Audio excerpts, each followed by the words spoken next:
आज हिंदुस्तान का मुसलमान परेशान है नौजवानों। बिहार में सेकुलरिज्म का बाजा बजता है।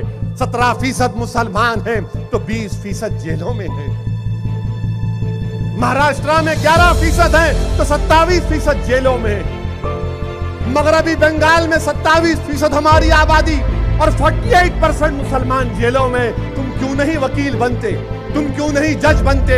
तुम क्यों नहीं मजिस्ट्रेट बनते? तुम क्यों नहीं आईपीएस ऑफिसर बनते ताकि हमारे बच्चों पर कोई जुल्म ना कर सके? CSDS की एक स्टडी में पाया गया कि हिंदुस्तान में 2 में से 1 पुलिसकर्मी ये मानता है कि मुसलमान कुदरती तौर पर औरों से ज्यादा जुराइम करते हैं और 35% मानते हैं कि गौ हत्या के आरोपियों को हुजूमी तशद्दुद यानी लिंचिंग से मार देना जायज़ है।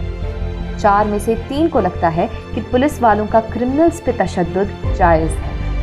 5 में से 4 पुलिसकर्मी ये मानते हैं कि मुजरिमों का जुर्म कबूलवाने के लिए तशद्दुद का इस्तेमाल करना जायज़ है। आपको जानकर कोई हैरानी नहीं होगी कि जेलों में मासूम मुसलमान कैदियों का तनासुब मुल्क की कुल आबादी में उनके हिस्से से ज़्यादा है। 2018 में CSDS ने अपनी एक रिपोर्ट में ये जानने की कोशिश की कि अलग अलग भारतीयों का पुलिस की तरफ क्या रवैया है। इस रिपोर्ट से पता चला कि ऊंची जाति के हिंदुओं के मुकाबले ज़्यादातर OBC, दलित, आदिवासी और मुसलमान तबके के लोगों ने पुलिस से अपने डर का इजहार किया। इस मुल्क के जेलों में मौजूद कैदियों की आधी से ज़्यादा तादाद मुसलमान, दलित और आदिवासियों की है, जबकि ये तबकात कुल आबादी के सिर्फ 39% है। हिंदुस्तान की जेलों में मुसलमान अंडर ट्रायल्स की आबादी करीब 19% है।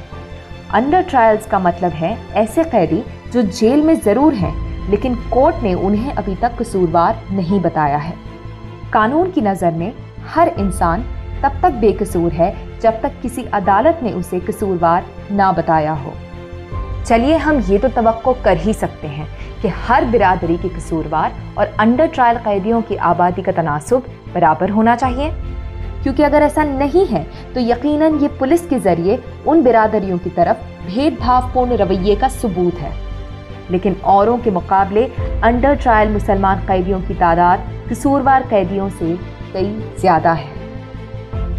UAPA और NSA जैसे जालिम कानूनों के तहत पुलिस के पास बिना सबूत की गिरफ्तारी और कैद करने के वसी इख्तियारात हैं। हमने इसके इस्तेमाल से कई मासूम नौजवान मुसलमानों को झूठे मुकदमात में पकड़े जाते हुए देखा है, लेकिन ये यहीं ख़त्म नहीं होता। असलियत में मुसलमानों को पुलिस और क्रिमिनल जस्टिस सिस्टम के आगे मुस्तकिल जलील किया जाता है। दहशतगर्दी के झूठे इल्ज़ाम में गिरफ्तार किए गए मासूम मुसलमानों को कई सालों तक जेल में कैद रखा जाता है। पिछले साल ही मार्च में 11 ऐसे मुसलमान 25 साल जेल में गुजारने के बाद बेकसूर पाए गए। ऐसे लोग बेकसूर साबित होने पर ज़्यादा से ज़्यादा रिहा कर दिए जाते हैं, लेकिन गलत मुकदमात में पकड़ने, कैद करने और उनकी ज़िंदगी बर्बाद करने की किसी को सज़ा नहीं होती। और इसी तरह मुसलमानों को सामाजी और मुआशी तौर पर पिछड़ा और खौफज़दा रखा जाता है।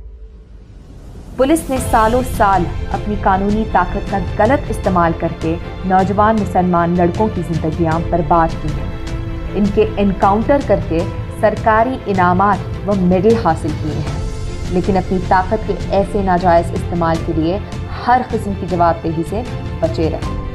पुलिस अफसरात की इन मामलात में जवाबदेही होने और बेकसूर मुसलमानों के साथ इंसाफ होने के लिए ये ज़रूरी है कि मुसलमानों की एक आज़ाद सियासी आवाज़ हो।